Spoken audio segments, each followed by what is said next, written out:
Oke, selamat pagi. Silakan absen di chat dengan nama dan nomor absen.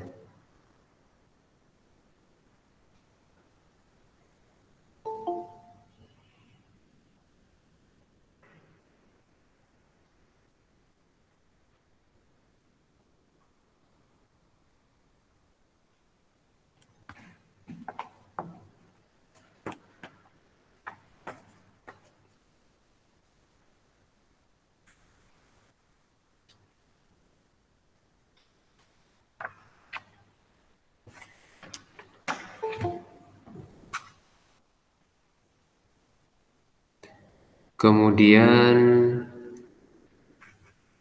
persiapkan juga Socrates student-nya.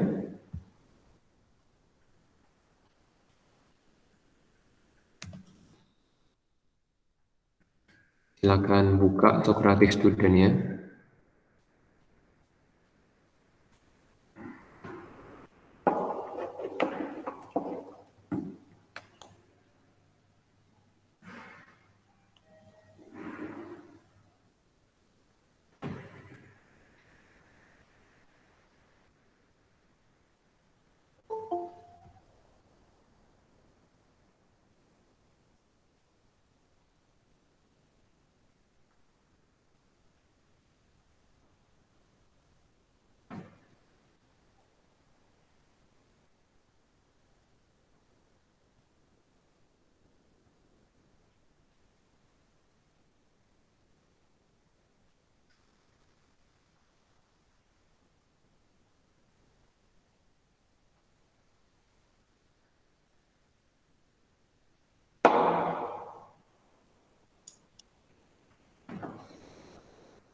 Oke, nama roomnya Guston.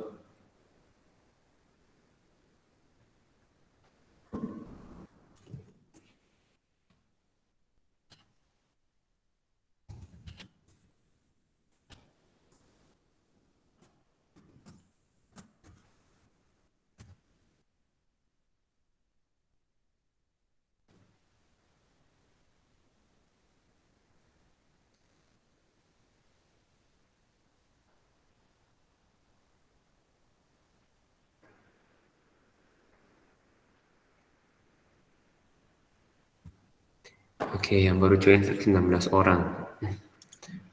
Pak, ini ada pertanyaan satu dijawab ya. Iya, dijawab.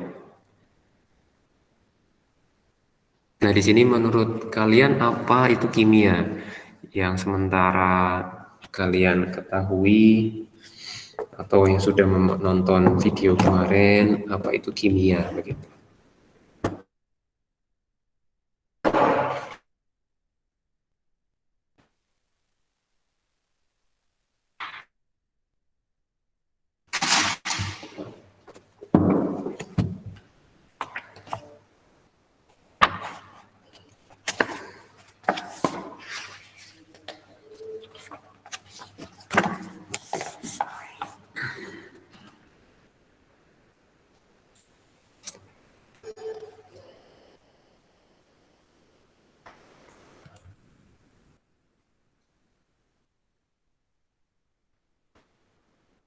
Iya, buka aja.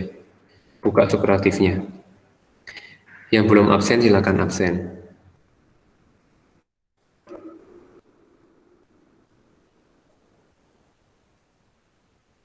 Oke, yang baru join masih 26 orang.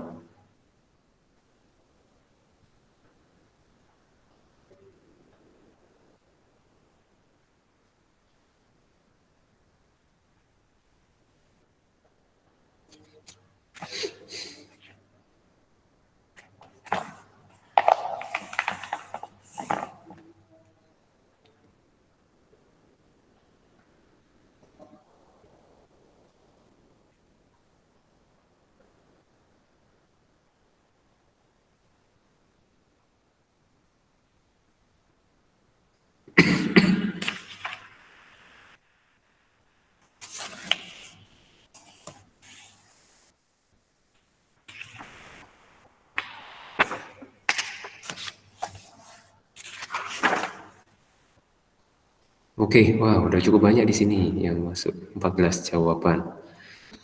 Nah, saya screenshot sebagian.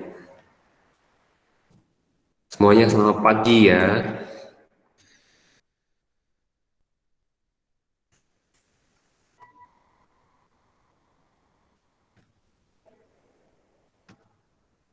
Saya mau share screen di sini.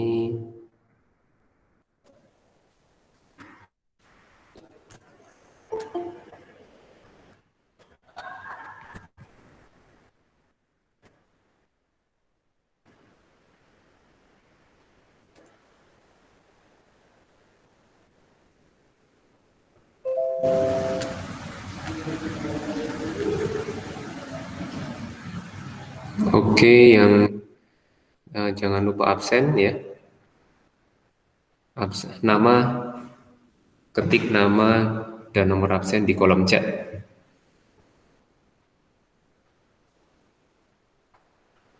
Semuanya udah kelihatan note-nya saya.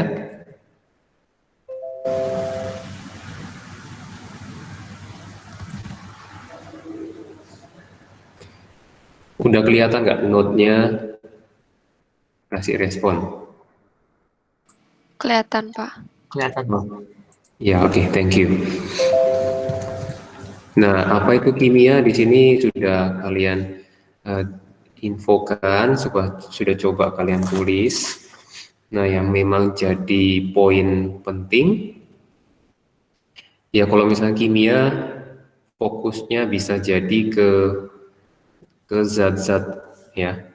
Jadi identik sama yang namanya kita mikirnya zat-zat baru, ya, so zat-zat segala segala macam zat. Semua zat yang ada di dunia juga sifat apa ini ya? Kita kimianya pasti ada.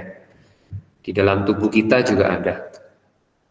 Nah, zat-zat ini yang dipelajari apa? Yang dipelajari tentunya mengenai yang kalian tulis susunan. Susunan ini ya bisa bicara komposisi ya, komposisi.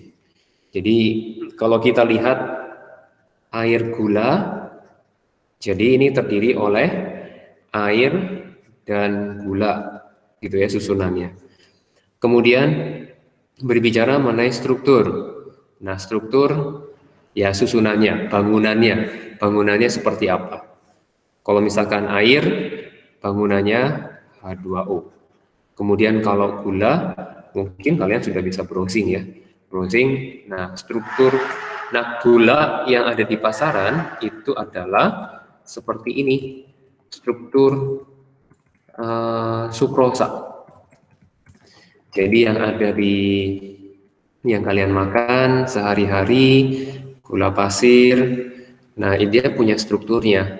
Strukturnya saya masukkan ke sini seperti ini, gitu ya. Ini struktur dari gula ya.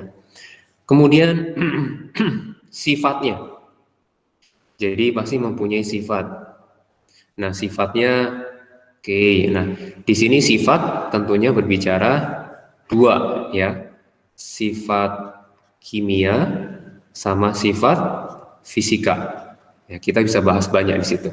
Sifat fisiknya air itu wujudnya cair. Nah, kayak gitu ya sifat.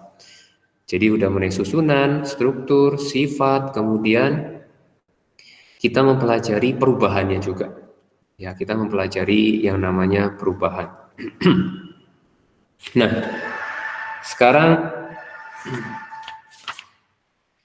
perubahan materi ya. Kemudian jangan lupa kita tambahin di sini berkaitan sama energi ya. Energinya bagaimana? Oke. Nah, sekarang saya mau nanya lagi.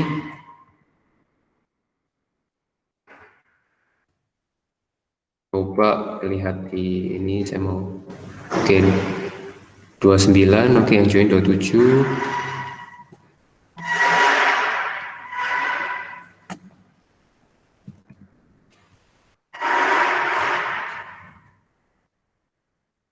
Wih, salah tadi.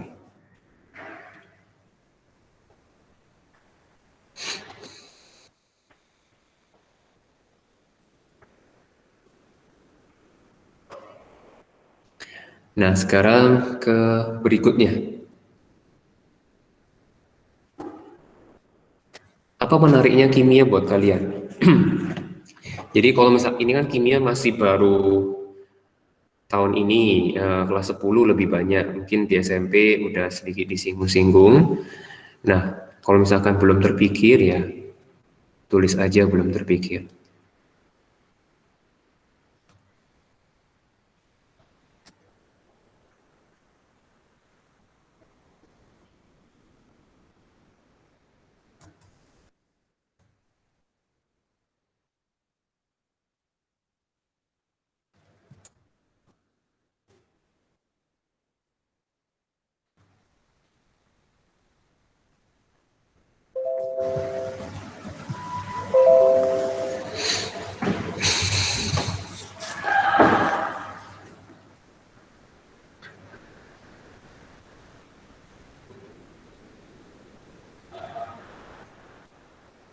Apa yang menarik ya kimia ini ya?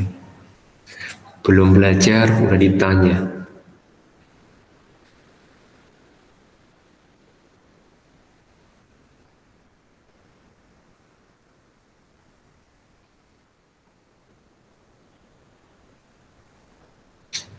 Nah, coba saya screenshot ya, jawaban-jawabannya yang memberi jawaban. Kalian bisa lihat.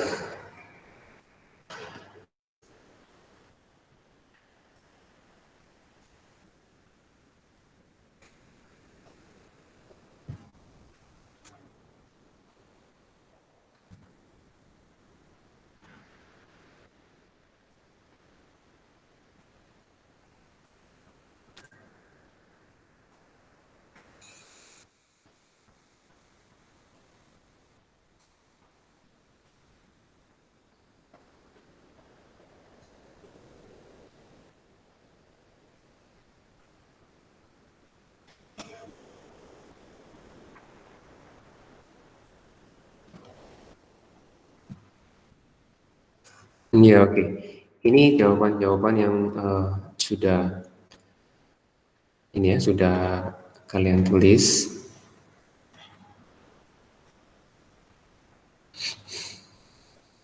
Nah, kita lihat. Ya, dari bawah. Mempelajari atom-atom. Iya. Nah, yang menjadi poin penting itu adalah kalau kita mau memahami sesuatu, itu kita memerlukan yang namanya informasi, gitu ya, informasi. Jadi informasinya itu, nah ini penyusun-penyusunnya, dia itu disusun oleh apa, oleh atom apa, gitu ya. Jadi ini mah menarik buat kalian apa? Oke, mempelajari atom-atomnya. Oke. Nah, dari informasi yang ada, kalau buat saya yang menarik itu adalah mendapat informasi, kemudian mempelajari prosesnya, mempelajari proses. Karena kimia ini ukurannya atom, jadi ya ini sangat membuat kita ada beberapa yang tertarik, ada beberapa yang enggak ya. Jadi ada atom ya, atom-atom. Oke. Nah, coba yang menarik yang lainnya apa? Kimia dapat ditemukan sehari-hari, apapun ilmu yang kita bidangi semua terkait dengan kimia. Yes. Nah, semuanya yang di dalam kehidupan kita pasti ada kita pasti kimia kayak gitu ya. Termasuk yang namanya cinta, ya. Namanya cinta itu tetap ada kimianya, ya. Tetap ada chemistry-nya. Kalau enggak nanti enggak nyambung satu sama lain ya. Papa mama kalian kenapa bisa berkeluarga, bisa menikah? Karena ada cinta. Ketika ada cinta itu ada chemistry-nya. Kalau nggak ada chemistry, nggak ada cinta. Ya itu bercanda ya. Jadi maksudnya tapi kita unik ya. Kimia itu pasti ada dekat dengan kita. Hanya kita bisa tahu strukturnya dan sebagainya ya. Oke, ada yang menarik karena reaksi menghasilkan sesuatu yang baru. Nah, sesuatu yang baru yang mungkin dulu sewaktu saya pemikiran SMA adalah berkaitan sama explosion. Jadi wah keren ya, kimia dicampur-campur bisa meleduk, buak gitu ya. Itu ya keren juga gitu. Oke, nah eh, wow, betul banget. Jadi ini ada kimia, karena kimia pasti butuh praktek. Nah, oke. Jadi di sini tidak hanya teori, tapi perlu praktek. Benar sekali. Nah, teori sama praktek ini hal yang berbeda. Kalau saya taunya banyak teorinya, tapi prakteknya mungkin kalah dari kalian, ya. Oke, jadi mempelajari kemudian mempelajari zat-zat yang baru. Oke, memang contohnya nggak apa kalau zat-zat yang lama sudah diketahui, jadi buat apa dilihat lagi? Tapi ada zat-zat yang baru. Nah, ingin tahu bentuknya, strukturnya COVID itu kayak gimana ya? Nah, itu menjadi satu dilematis. Nah, di dalam grup kimia saya, jadi ada pembicaraan, dia ada urutan DNA-nya. Nah, DNA itu apa? Nah, ternyata DNA COVID itu kurang lebih sama dengan ada sebagian yang mirip berapa persen, di atas 50% itu DNA mirip dengan SARS gitu ya. Nah, cuma dia ada keunikan-keunikan tertentu. Nah, jadi sudah ada dosen yang katakan 60 tahun, udah umur 50-60 lah. Nah, dia dia kimia, kayak apa biokimia. Nah, ternyata ada urutan nukleotida, nukleotida.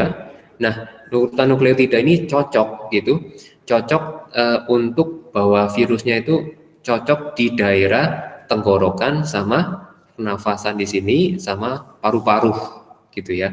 Jadi dia tuh sangat cocok, ada nukleotida yang menyebabkan dia enzim. Nah, enzimnya ini bisa aktif di daerah si pernafasan kayak gitu. Jadi dengan mengetahui kan perlu informasi ya. Jadi perlu ada informasi, ini ada sesuatu yang baru yang belum diketahui ya, yang belum diketahui.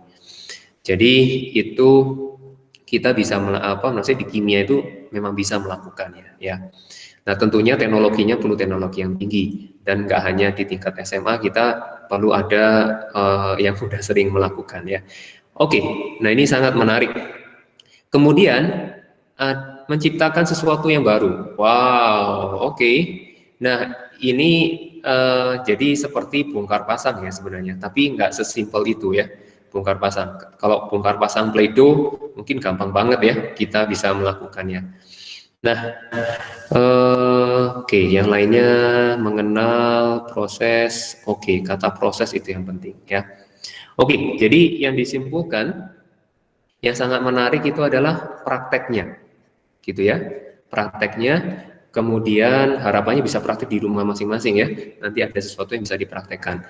Praktek, kemudian berkaitan ukuran atom, ya. Kemudian yang menarik buat saya itu adalah yang tadi di atas, sesuatu itu semuanya itu kimia, gitu ya.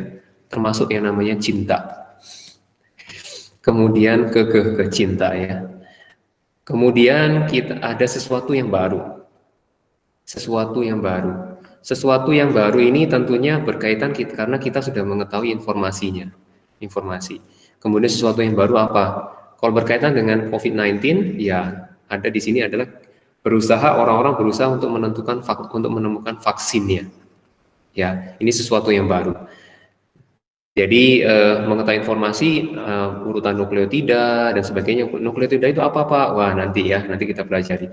Nah tentunya di kelas 11 sama 12. Nah nukleotida kemudian vaksinnya bagaimana? Jadi ini sesuatu yang baru untuk merancang sesuatu ke depan kayak gitu ya. Nah kemudian sebenarnya bukan sesuatu yang baru, ada cerita mengenai mobil. Ya mobil kalau dikasih air dingin. Nah ini anak saya suka melihat mainan-mainan. Jadi mobil kasih air dingin warnanya hijau, gitu ya. Nah kemudian kalau kasih air hangat warnanya berubah. Jadi warnanya misalkan kuning. Nah, ini kok bisa ya? Gimana ceritanya? Nah, ini berkaitan sama struktur, gitu ya, struktur. Dan berkaitan nanti struktur itu akan menghasilkan, nanti akan berefek ke namanya warna, gitu ya. Wah, ini menarik, gitu ya. Jadi anak, oh, ini kok bisa? Wah, dia ceritanya semangat banget. Oh, dikasih air dingin jadi gini, dikasih air hangat jadi gini. Wah, dia semangat ceritanya. Nah, itu yang berkaitan dengan kimia ya. Oke, kita lanjutkan.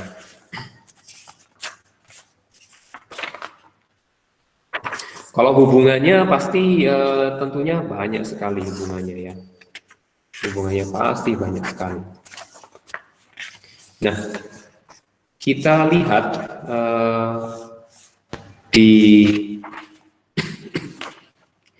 coba ya. Sekarang lihat kalian semua udah punya bukunya? Udah ada buku semuanya? Coba kasih respon. Ada, Pak. Sudah ya? Ada, Pak. Ada, Pak. Ada, Pak. Oke. Nah, sekarang lihat halaman 22. Nah, ini sesuatu yang sudah tentunya kalian bisa pahami, gitu ya. Jadi apapun yang kalian lihat tentunya namanya materi ya, materi. Nah, materi itu disusun atas di sini zat tunggal dan namanya senyawa, gitu ya. Nah, senyawa itu tentunya di sini dibagi unsur, oh bukan senyawa, campuran. Ini campuran. Nah, ini zat tunggal itu adalah unsur, kemudian senyawa. Kemudian kalau campuran itu campurannya kita namakan campuran homogen, kemudian campuran heterogen. Ya. Nah, sekarang kemudian dari heterogen itu dipecah. Ada suspensi, pasti kalian bisa lihat suspensi dan koloid. Nah, coba sekarang, oke ya, saya buka lagi.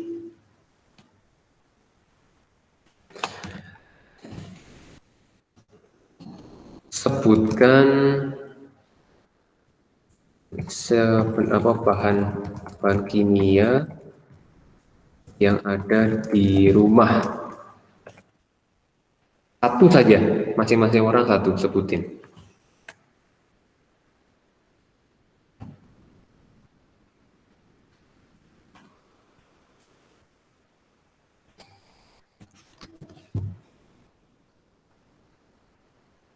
Oke, ada yang seide. Ini ada yang nyebut sambil ini satu orang sambil nyebutin ya. Oke. Ada yang ini pertama menyebutkan sabun. Yang udah dibahas di sini jangan ditulis lagi ya. Sabun. Nah, sabun itu termasuk yang mana ya? Sabun itu termasuk yang mana? Coba sekarang pindah ke Google Meet. Sabun itu silakan chat atau lisan boleh. Sabun itu termasuk ke unsur,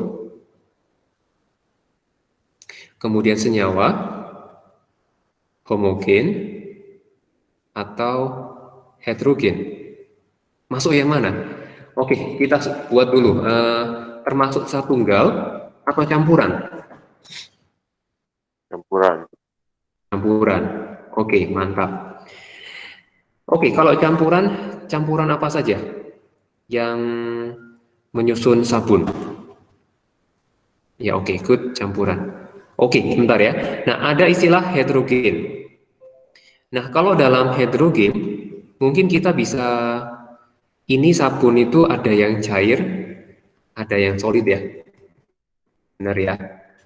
Ada cair, ada padat, ada batang ya. Nah, sekarang kita nggak bisa bedakan dia itu yang mana, ya. Maksudnya penyusunnya apa saja, dia udah bercampur baur, susah untuk dipilah-pilah lagi, ya. Itu bukan heterogen, ya. Sabun itu bukan heterogen. Nah, sekarang isinya apa saja? Coba.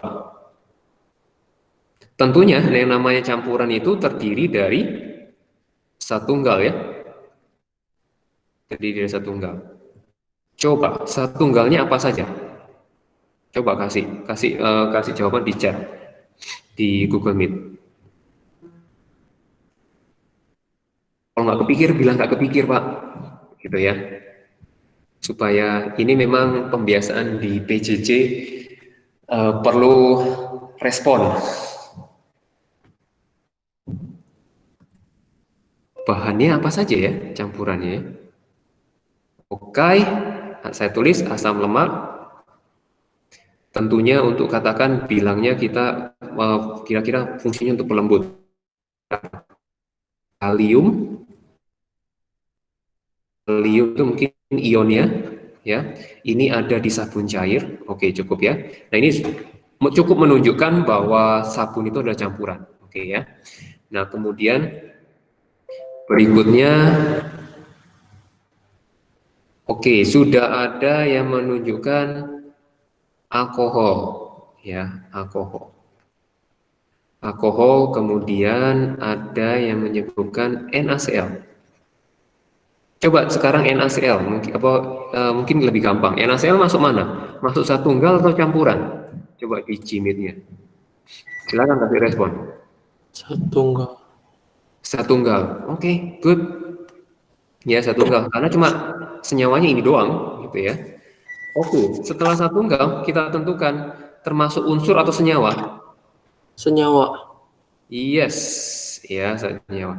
Nah, sekarang kita mau diskusi kenapa dia kok disebut senyawa? Mengapa? Karena terbentuk dari dua unsur. Oke, itu jawaban kunci poinnya, ya. Ada dua unsur, yaitu atom Na dan atom Cl, ya. Ini hal yang unik, disadari atau tidak disadari, gitu ya, bahwa alam semesta itu penyusunnya nggak ribuan, gitu ya.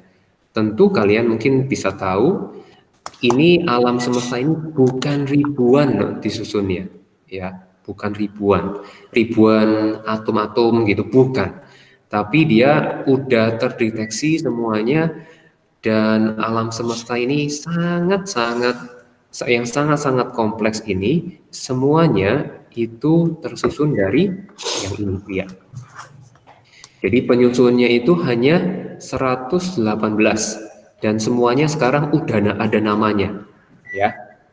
Jadi kalau tabel periodik yang nggak ada namanya berarti belum diupdate, ya. Jadi mulai diupdate tahun 2016 itu sudah semuanya udah ada namanya. Unik ya, alam semesta itu yang banyak, dan juga kalian, diri saya, yang apa yang kita lihat itu semuanya disusun dari atom-atom yang hanya berjumlah 118. Enggak 1000, enggak 2000 gitu ya, tapi 118. Tapi 118 ini menyusun beraneka ragam materi. Tuhan sangat ajaib. Ya, saya juga kagum, hanya 118 bisa menciptakan sekompleks ini dan semuanya beda-beda. Termasuk sidik jari kalian tentu beda-beda, ya. Nah, itu sangat luar biasa. Oke, nah saya lanjutkan lagi. Kemudian yang ada adalah di sini disebutkan, ada menyebutkan kapur. Ya, kapur. Nah, kapur. Kapur ini senyawanya apa ya? Maksudnya rumusnya apa? Kapur. Kalau misalnya nggak kepikir, belum tahu.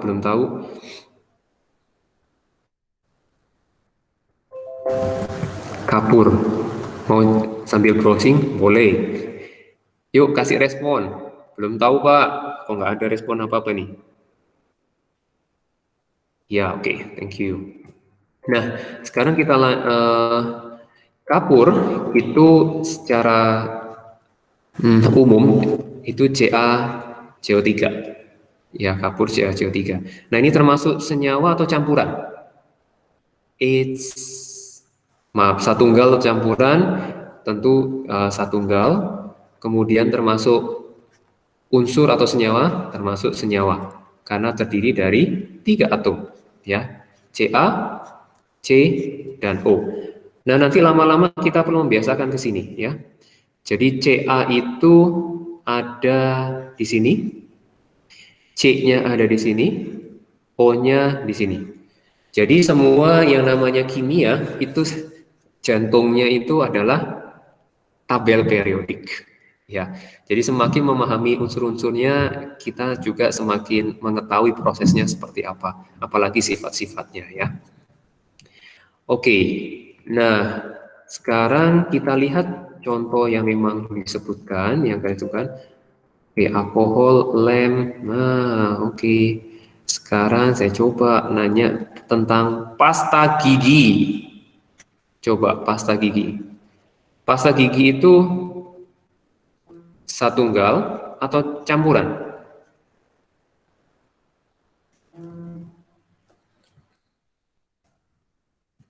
Satunggal atau campuran? Iya, campuran ya. Oke, good, campuran. Campurannya banyak. Ada NaF, ada fluoride masalahnya. Kemudian ada campuran yang lain, ya. Nah, saya juga perlu melihat komposisinya. Ya, oke. Nah, sekarang kita lihat di halaman 23. Kalian lihat halaman 23.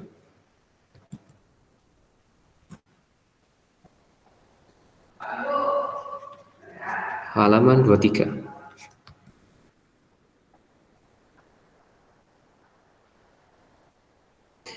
Saya hanya mau coba tunjukkan ada yang namanya komposisi dari pasta gigi. Ini dia.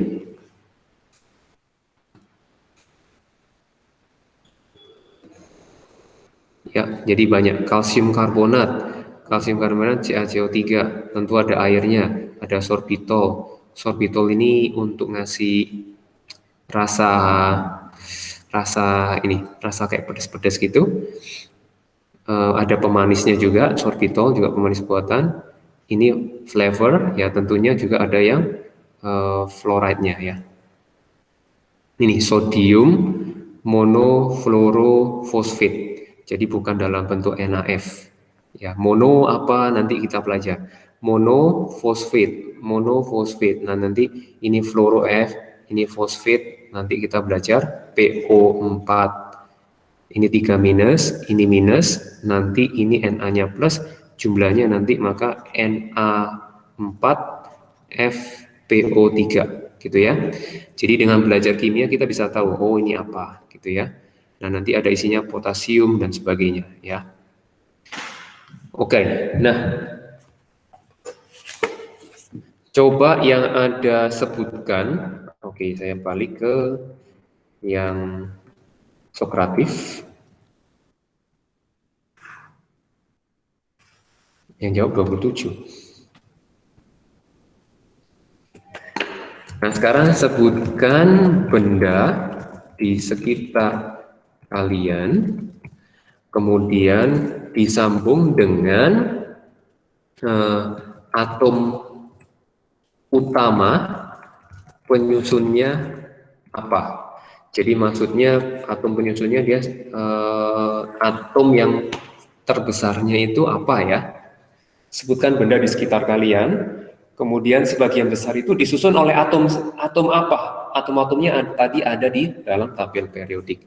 Nah, kalian juga bisa lihat, saya mau beri link. Oke, namanya tadi Guston. Roomnya namanya Guston. Kalau ada yang mau apa, silakan lihat-lihat di P table, nah itu adalah semua penyusun tubuh kita. Benda-benda yang kita lihat disusun dari atom-atom yang ada di P table.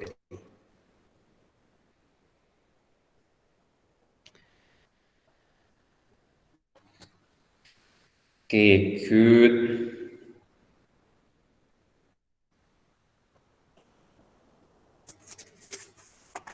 Oke, masih nunggu sama yang lain.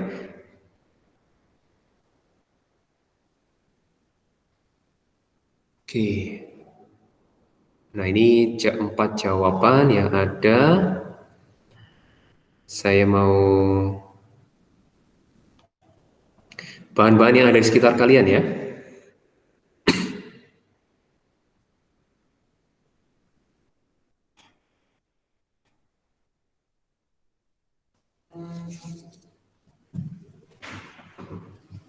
Oke, nah dari yang tadi 5 yang sudah disebutkan pertama, masih terus berlanjut kok di Sokratifnya. Masih lanjutin ya. Bendanya apa? Kalian lihat di sekitar kalian aja bendanya apa. Kemudian atom penyusunnya kira-kira apa? Sebutin. Nah, kalau misalkan perhiasan, oke. Waduh, sudah melihat perhiasan, boleh. Ini misalnya cincin gitu ya. Cincin, ini mah ada. Terbuat utamanya aurum atau emas. Ini nama Latin ya, nama Latin. Oke, meja belajar. Oke, meja belajarnya terbuat dari apa? Oke, kemungkinan kalau karbon itu kayu. Ya, memang karbonnya banyak. Oke, sendok. Sendok terbuat dari Fe. Ban mobil terbuat dari utamanya karbon. Ban mobil itu terbuat dari karet, ya, karet. Dan juga ada yang namanya belerangnya, karena dia padat. Kalau karet doang itu empuk, ya. Tapi karena ada belerang, dia jadi sifatnya berubah jadi keras. Memang karet ini penyusunnya karbon. Oke, air, hidrogen. Oke, karena air itu H2O, berarti penyusunnya H, gitu ya. Nah, lanjutin lagi. Oke, masih ada 13 jawaban. Yuk, mungkin membingungkan ya, bingung isinya apa gitu ya, atomnya apa ini ya. Ban mobil ada. Oke. Nah, oke. Oke. Nah, ini ada yang menarik. Jadi yang benar-benar di sekitar kalian, benar-benar di sekitar kalian. Jadi tidak perlu kita harus cari apa, harus menghafal, enggak harus. Nah, yang ini, oke, cairan pemutih. Oke, memang cairan pemutih ada NaClO saja. Berarti ini komposisinya sama ya. Jadi nggak ada yang dominan. Oke. Kalau susu itu banyak lemaknya atau banyak proteinnya. Ya, penyusun utama di dalam lemak karbon. Kalau protein juga karbon juga. Ya, oke, udara. Iya, kita hirup sehari-hari ya, udara. Nah, jadi perlu tahu udara sebagian besar itu 79%, nitrogen, gas nitrogen 20 atau 21% itu adalah oksigen. Kemudian sisanya CO2, kemudian ada argon, ada helium, ada neon ya, jumlahnya kecil banget, 1% lagi. Ya. Oke, hidrogen, alat makan, kemudian udara udah, ini kita ganti hidrogen. Nah, ini bukan yang kita lihat apa, ya. Oke, anting, sendok, ya oke. Coba yang ini sedang pakai apa nih sekarang? Kalian sedang pakai laptop. Kemungkinan laptop itu utamanya juga adalah karbon juga. Ya, plastik itu juga karbon juga, ya. Kemudian kain banyak itu karbon juga. Ya, jadi ternyata karbon itu sangat-sangat bermanfaat sekali ya. Kertas, oke, mantap. Ada yang udah nyebutin kertas, atomnya penyusunnya karbon ya. Jadi banyak di sekitar kalian itu tanpa sadari dan tidak sadari kosmetik ya tentunya ada ya. Komponennya apa ya? Oke. Nah, secara garis besar kalau kita lihat di dalam ini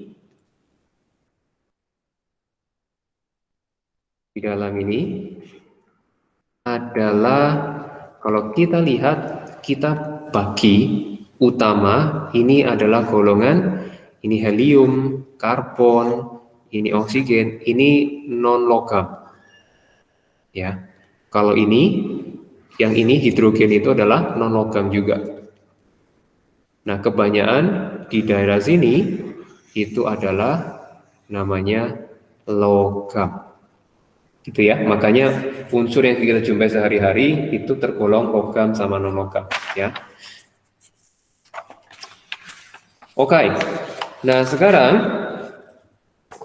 coba kita mau masuk ke campuran. Oke, sebutkan campuran.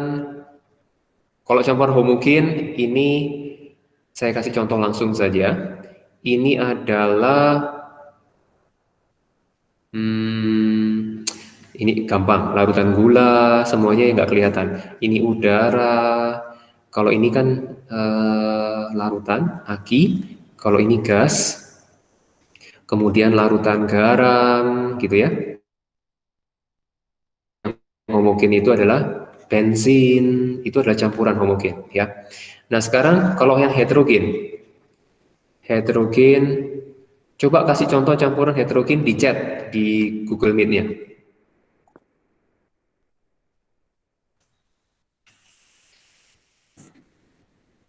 Oke, saya di situ udah nyebut susu ya. Ayo berlanjut, apalagi susu.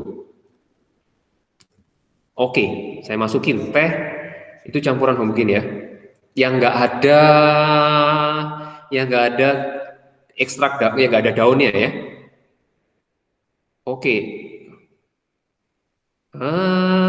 Kopi ya bergantung, bisa masuk ke sini ya. Lanjut, air keruh. Oke, hidrogen. Oke, sereal. Cuka itu adalah ya boleh. Biasanya cuka itu capuk cuka 25%, cuka bakso gitu ya. Kecap. Kalau kecap itu homogen. Yuk sok sebutin yang lain yang belum. Soda. Air soda gitu ya. Nah, kalau air soda itu dia termasuk homogen ya, soda ya. Walaupun ada bubble-nya ya. Heterogen. Oke, masih bisa masuk ke sini ya, soda ya. Yogurt. Yes. Yogurt. Oke, nah jadi yang jelas kalau yang heterogen itu penyusunnya bisa kita bedakan. Gitu ya, bedakan. Nah, kalau air susu ini termasuk yang namanya, jadi ini termasuk koloid. Nah, untuk susu ini dibedakannya harus pakai mikroskop. Ya, pakai mata biasa dilihat, oh mereka homogen, nggak ada bedanya ya. Kalau air keruh kita golongkan suspensi, apalagi sereal, ya suspensi. Nah, air soda ini, ya ini masih tergolong heterogen ya, karena dia jelas kita bilang suspensi karena dia bisa dipisahin ya dengan langsung didiemin, gasnya ditampung bisa. Nah, kalau yogurt ini termasuk koloid ya, karena harus dipakai mikroskop baru kita bisa bedakan. Nah, contoh untuk suspensi gampangnya adalah dia bisa disaring. Ya, bisa disaring. Oke. Nah, sedang agar-agar, oke, ada keju, santan, wah, ada kuah bakso. Oke, good. Nah, sekarang kalau kuah bakso itu adalah, oke saya cek ini aja, saya screenshot dulu. Ada santan dan sebagainya. Nah ini contohnya bagus-bagus. Oke, saya, wah.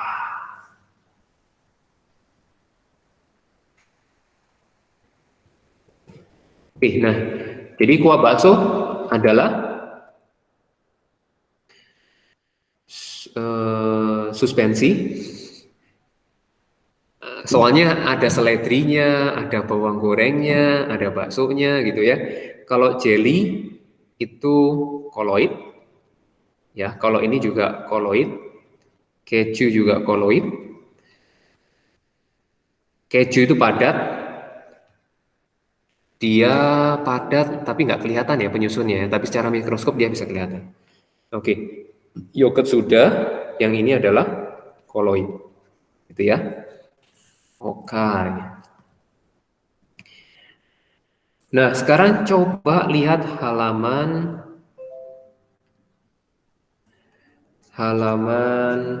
25. Coba lihat halaman 25.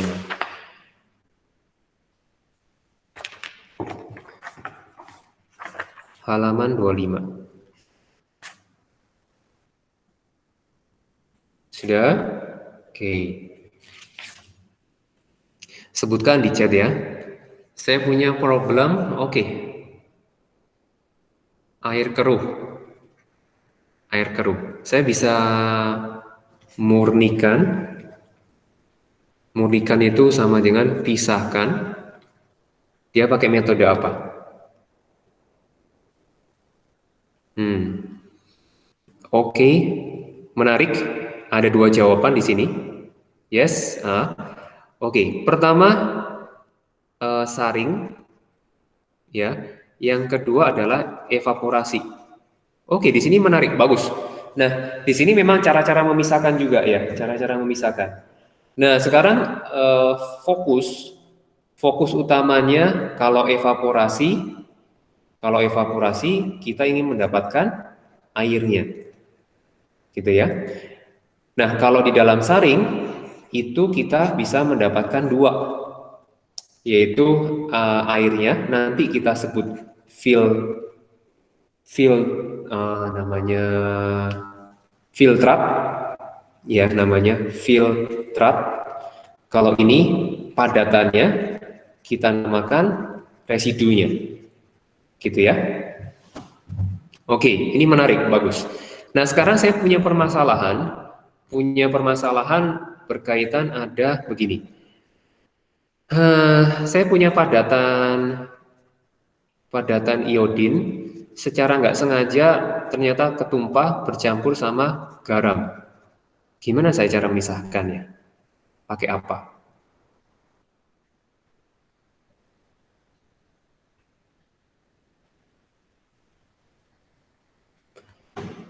Lihat pemisahan campurannya di halaman 25 ya. Oke, evaporasi. Nah, sekarang kita lihat pemahaman evaporasi. Evaporasi itu adalah selalu yang dilihat perubahan wujud dari liquid ke gas. Ya, mungkin ada istilah lain yang oke, sentrifugasi. Oke, kita amati dulu ya. Sambil tetap kasih respon. Kalau yang kepikir kasih respon. Nah, padatan ini udah tentu padatan, ini solid. Ini garam juga solid. Nah, memisahkan solid-solid dengan sentrifugasi nggak bisa. Nah, sentrifugasi itu apa? Dia itu memisahkan, kalau yang namanya sentrifugasi itu memisahkan padatan dari campuran yang namanya padat dan cair, ya. Seperti filtrasi, tapi kalau filtrasi itu ukurannya gede-gede. Kalau sentrifugasi ini ukurannya lebih kecil, jadi susah untuk disaring. Bahkan kalau disaring lolos, ya. Nah, udah ada yang bilang, ini, thank you. Ini adalah mengenai sublimasi, ya sublimasi. Nah, jadi kita perlu mengetahui karakteristik dari benda yang akan kita pisahkan. Karena benda yang kita bisa pisahkan ini iodin ini mudah menguap. Mudah menguap. Nah, kalau mudah menguap, apa akibatnya? Kita perlu bisa lakukan ini gambarnya.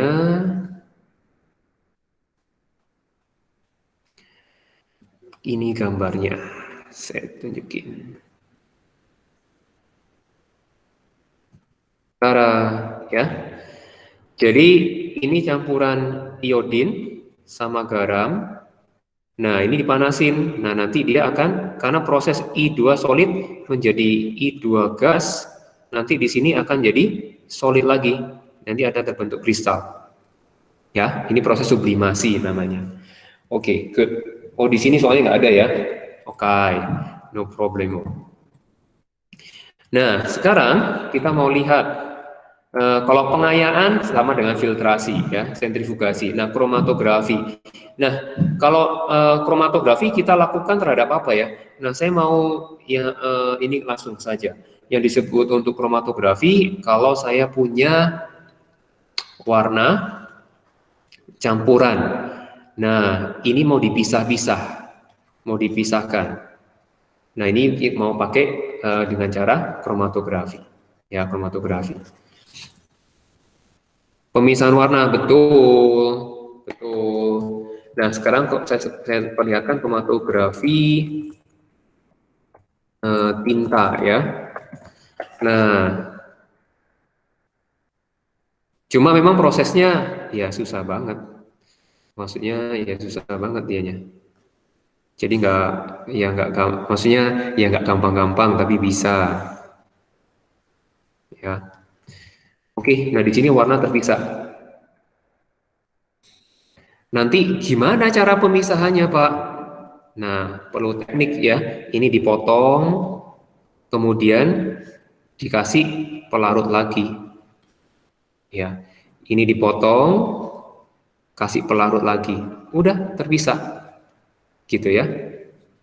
Asalkan warnanya memang, gini maksudnya, tergantung kekuatan nempelnya nanti.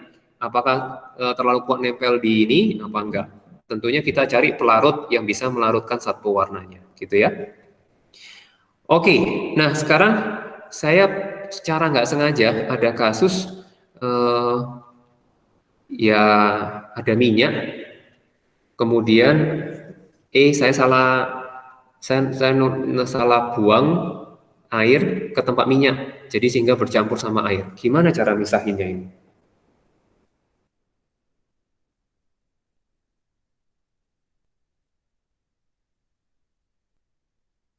Gimana cara misahin? Penguapan, destilasi, corong apa nih maksud? Oke, iya. Penguapan, oke. Ya, semuanya bisa saya tulis ya. Penguapan. Oke, ini masih memungkinkan juga. Penguapan, kemudian ada corong pisah. Tapi kita perlu lakukan pemisahan itu tentunya pemisahan yang efektif ya. Kalau kita pakai penguapan minyak, mana yang lebih, kalau kalian lihat, minyak di atas atau minyak di bawah? A atau B?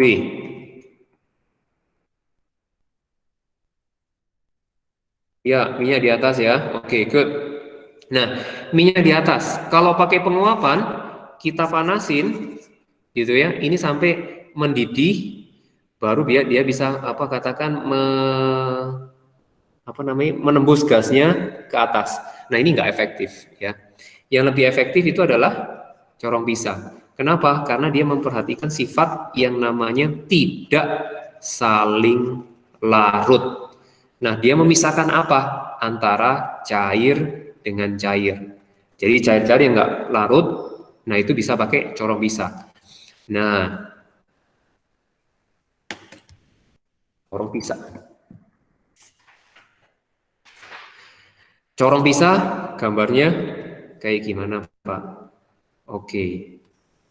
Corong pisah gambarnya kayak gini. Lucu bisa. Ya. Ini campurin. Nah, ini ada minyak. Ini air. Ya udah dikocorin, dibuka kerannya sampai katakan sampai airnya keluar semua, minyaknya biar simpen di corong pisahnya. Gitu ya. Oke. Nah, sekarang kalau ada pertanyaan silakan ya, silakan chat. Nah, sekarang saya ada satu kasus terakhir. Ya, kasus terakhir. Hati-hati ya jawab yang B ya. Yang tadi corong pisahnya, karena minyak lebih ringan. Penyebab utama minyak di atas, kenapa ya? Coba kasih jawaban. Kenapa minyak di atas? Coba kasih jawaban kenapa minyak di atas sambil ada kasus baru lagi.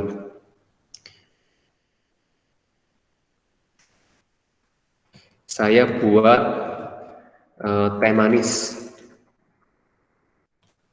Teh manis. Oke, masa jenisnya kecil.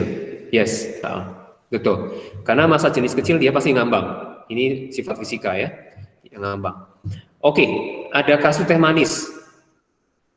Untuk mendapatkan airnya gimana? Cara untuk mendapatkan gula plus tehnya bagaimana? Pertama, untuk mendapatkan airnya caranya gimana dari teh manis? Saya hanya fokus ke airnya saja. Bayangin kalian buat teh manis, habis itu ingin saya pisahin, saya ingin dapat tehnya, saya dapat airnya. Gimana caranya? Coba lihat di halaman 25, kita pakai apa di sana?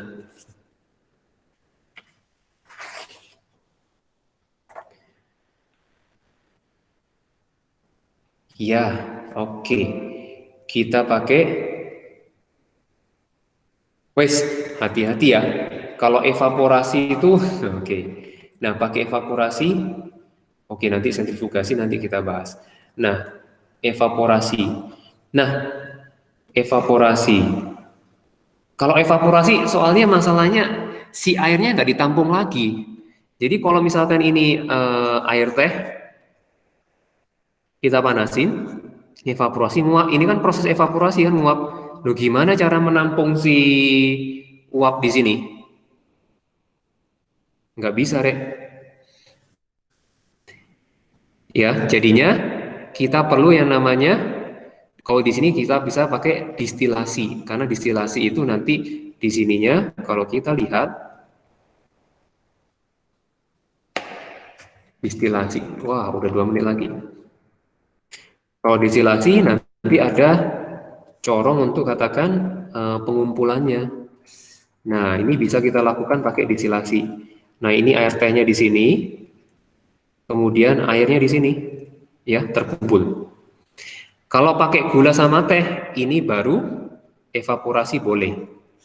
Evaporasi. Ya udah, soalnya saya nggak butuh airnya, saya butuh gula sama tehnya. Ya, nanti lama-lama padatannya nanti akan ada muncul di bawahnya. Oke? Oke, ada pertanyaan? Kalau nggak ada pertanyaan, gak.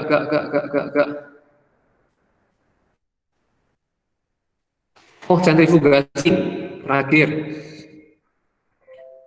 Mengenai sentrifugasi, gini ya, sentrifugasi. Oke, alatnya kayak apa? Yang ini dia. Sentrifugasi. Kalau apa namanya? Kalau pakai gula nggak bisa karena partikelnya terlalu kecil banget.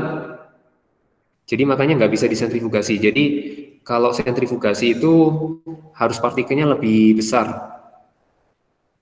Oke, sentrifugasi kayak ini, dia diputar, ya, dimasukin test tube-nya, tabung reaksinya dimasukin ke sini, ya, masukin ke sini. Nah, ini tentunya kalau larutan nggak bisa sentrifugasi, yang bisa sentrifugasi adalah koloid dan suspensi. Itu bisa dilakukan sentrifugasi, gitu ya. Oke, ada pertanyaan? Enggak, Pak. Oke. Nah, kemudian saya udah kirim link latihan. Itu latihan buat kalian kerjakan UPD UPD 1 dan 2 itu halaman 26 sampai 27 ya. Oke, silakan absen untuk live, habis itu silakan live.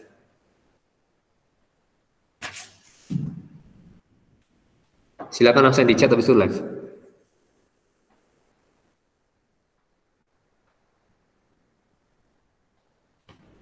Makasih, Makasih, Pak. Makasih, Pak. Ya, sama-sama. Makasih, Makasih, Pak.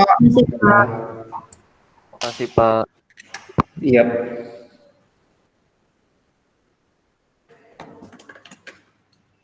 Makasih, Pak. Ya, sama-sama.